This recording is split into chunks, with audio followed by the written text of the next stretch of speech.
Hello friends, I am Dr. Sri Durga. I am the clinical head at Virenchi Haq Fertility Center. Couples come to IVF centers or they go to a doctor having had trouble in achieving a pregnancy. So mind you, these are healthy people, still have to attend hospitals or see a doctor. So is infertility a disease? As per WHO, any condition that can impair a person's physical, mental and social well-being, it is classed as a disease, and infertility definitely impairs the later two, the mental and the social well-being. So it is a disease. So in this session we will see how common is this disease. I would rather call it a problem rather than disease.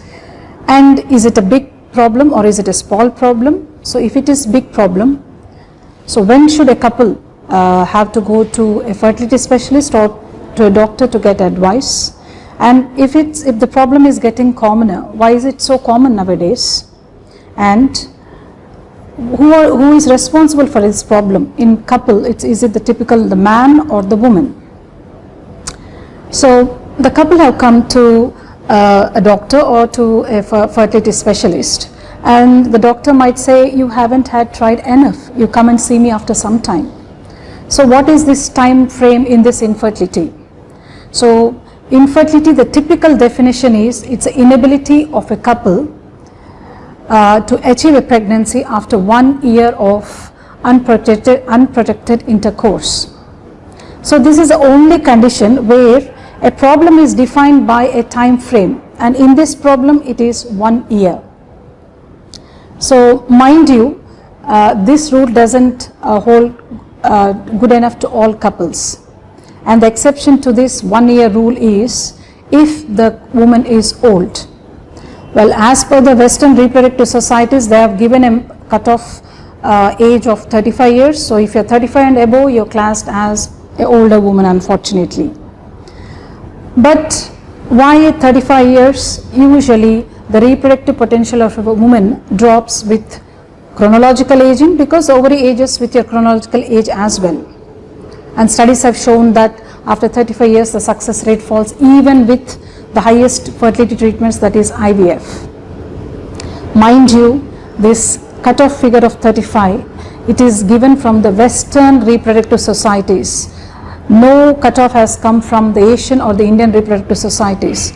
And in fact, there has been an interesting study done some 4 or 5 years ago, where they compared the ovarian aging of Spanish women, the Caucasian women, compared to the ovarian aging of Asian women. And what's the finding? It's quite surprising actually. The ovarian age of Caucasian women, they're 6 years younger compared to the ovaries of Asian women. So you can't extrapolate all their Western data to our Indian or Asian women. So the rule is, if you're 35 and above, or in fact in Indian women we don't know the cutoff, you have to come and see a doctor a little bit early, and the early time is 6 months. How common is this problem? As common as 10 to 14% or 1 in 7 couples, and in urban areas it is as common as 1 in 6. So it's quite common. Why is this problem getting commoner? Well, coming to the cyber age, it's your stress, work-related stress, and the remedies you have to resort to combat this stress, which is the substance abuse, the drug addictions, smoking, alcohol, the sedentary lifestyles, and these are common to man as well as a woman. But for women, it's delaying the childbirth, because you have to make your career goals, get a job. So this is a price we have to pay, the working woman has to pay, because we have chosen a career option. So we know how common is the disease and why it is getting so common. Let's come to who is contributing. Is it the man or the woman? Let's say 100 couple have come to a fertility specialist seeking advice. 30% the problem comes from the woman.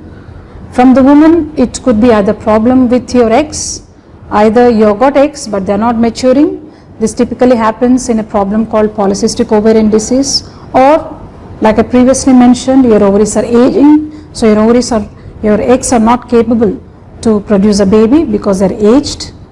And 3, after egg problem comes to your tubal problem, because that is a place destined by nature where the egg and sperm meet. So if the tubes are damaged or blocked because of infections, like most common because of tuberculosis, or a condition called endometriosis, the fertility is impaired. Or the uterus, that's a place where the baby gets or the embryo gets implanted. So anything that is impairing the implantation process because there is some structure huge enough to affecting the implantation of the embryo, let's say fibroids or polyps, big polyps, it can impair the fertility. And 30% comes from the man. The one investigation that gives a snapshot whether the man is capable enough to achieve a pregnancy is the semen parameters. So 30% comes from because there is something wrong in the semen parameters. It could be problem in the count, it could be problem in the motility of the sperm, or the way they look, what we typically call is morphology. And in 30%, we don't know the cause. We call it as unexplained. That is, science probably still is finding a reason why everything being normal, the basic investigations is still the couples have not attained parenthood. And in 10%, the problem could be with the man, the problem could be with the woman. So it's called a dual factor problem. Infertility has been seen as a taboo since centuries, but the social stigma attached to this problem is getting slowly detached now. So you can speak openly about this problem. So like I previously mentioned, you have tried for a good few months or at least a year. It's time now for you to come to see a doctor, if possible a fertility specialist, sooner rather than later.